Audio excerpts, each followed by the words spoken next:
Welcome to Kenton Teaches. Enjoy the video. You start by confirming the Scooty has sufficient battery voltage and the ignition is on. Emergency lights draw power, so avoid a dead battery. Next, locate the hazard/emergency switch, usually a red triangle or marked button on the left handlebar cluster or center dash. Press it firmly once to activate.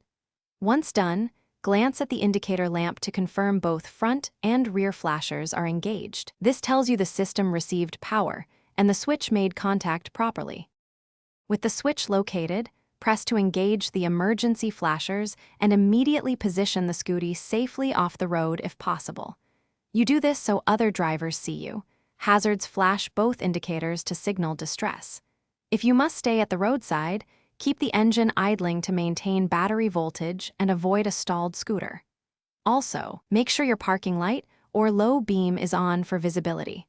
Some areas require lights plus hazards, so people can judge distance and speed accurately. When you're ready to move or the danger has passed, turn the emergency switch off to restore regular indicators. Do this before lane changes so signaling works normally. If the hazards don't operate, inspect the fuse box and handlebar wiring for loose connectors or a blown fuse. A corroded battery terminal can also stop flashing. If you still have no emergency lights, use hand signals or a phone torch to warn traffic and get to a safe spot. Then seek a battery or electrical repair as soon as possible.